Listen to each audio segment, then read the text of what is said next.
नमस्कार साथियों। पुरानी पेंशन योजना लागू होने से सरकार पर सालाना 19,000 करोड़ रुपए का अतिरिक्त भार आएगा। ये एक मोटा अनुमान है। हम इस वीडियो में जानेंगे कि किस प्रकार से सरकार पर अतिरिक्त भार आएगा और इस साल मार्च तक कितने कर्मचारी रिटायर्ड होंगे, किसको कितनी पेंशन मिलेगी। वीडियो में शुरू से अंत तक बने रहिए।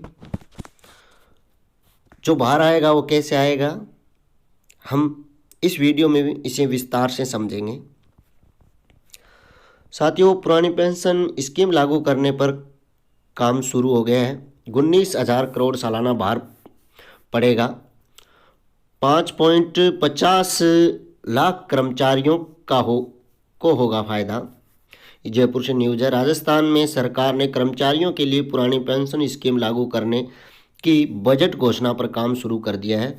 वित्त विभाग ने पुरानी पेंशन योजना को लागू करने से पहले पेंशन सिस्टम से जुड़े डेटा जुटाने शुरू कर दिए हैं। 1 अप्रैल से रिटायर्ड होने वाले कर्मचारियों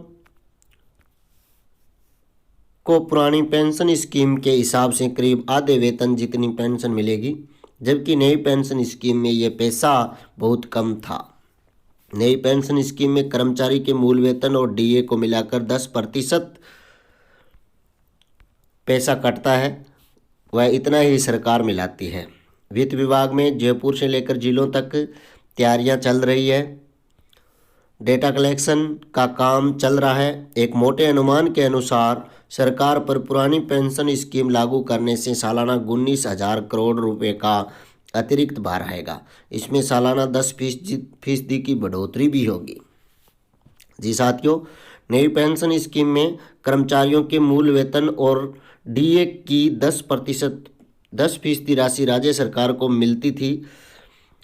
इस पर सरकार को सालाना करीब 1900 करोड़ रुपए का भार आता था।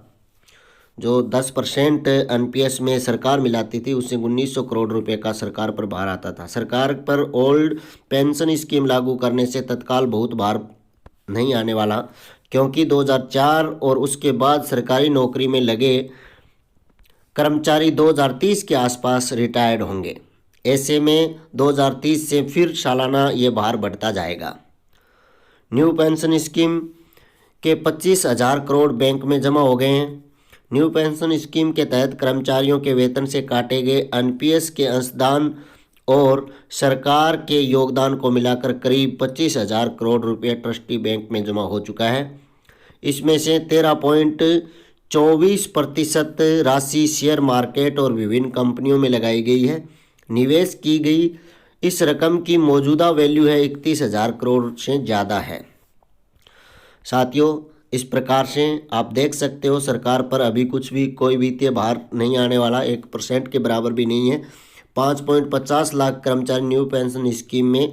राज्य में न्यू पेंशन स्कीम के तहत सरकारी विभागों में 5,22,000 कर्मचारी है।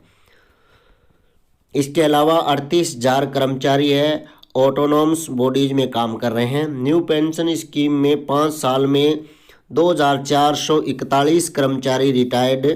न्यू पेंशन स्कीम में 2016 से लेकर मार्च 2022 तक रिटायर होने वाले कर्मचारियों की संख्या 2,441 होगी। विधानसभा के सवाल के जवाब में सरकार ने बताया कि 1 अप्रैल 2016 से 31 मार्च 2021 तक नई पेंशन वाले 1,718 कर्मचारी रिटायर्ड हुए हैं, जबकि इस साल मार्च तक 726 कर्मचारी रिटायर्ड होंगे। एक साल में औसतन 30,000 कर्मचारी रिटायर्ड। राज्य में औसतन 30,000 कर्मचारी रिटायर्ड हो जाते हैं। राज्य में अभी 4,59,975 कुल पेंशनर्स है। इनमें से 1,50,586 फैमिली पेंशनर है। 1 अप्रैल 2004 से सरकारी सेवा में नियुक्त होने वाले कर्मचारी अफसरों को न्यू पेंशन स्कीम में शामिल किया गया था। सरकार का वेतन भत्तों पर खर्च और बढ़ेगा। पुरानी पेंशन स्कीम लागू करने से सरकारी खजाने का बोझ बढ़ेगा। मोटे अनुमान के अनुसार 19,000 करोड़ के आसपास सालाना भार पड़ेगा, जो हर साल 10% की दर से बढ़ेगा। सरकार पर अभी भी कर्ज का आंकड़ा 5 लाख करोड़ का पार कर चुका है। साथियों, सालाना 30,000 करोड़ तो ब्याज चुकाने में ही खर्च हो जाता है। वित्तीय जानकारों के मुताबिक आगे सरकार की आर्थिक सेहत पर इसका असर पड़ना तय माना जा रहा है। पहले सरकार है वो ओपीएस लागू करने से इनकार किया करती थी, अचानक बजट में घोषणा की है। पुरानी पेंशन लागू करने के बारे में गहलोत सरकार शुरू से इनकार करती आ रही थी। पिछले 3 साल में जब भी विधानसभा में पुरानी पेंशन स्कीम से जुड़े सवाल पूछे गए, सरकार ने हर सवाल का एक ही जवाब दिया कि पुरानी पेंशन स्कीम लागू नहीं होगी। तो ये अचानक बजट में क्यों?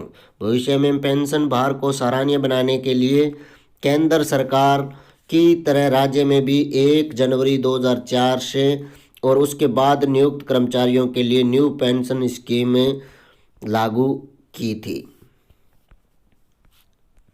धन्यवाद दोस्तों, आपने शुरू से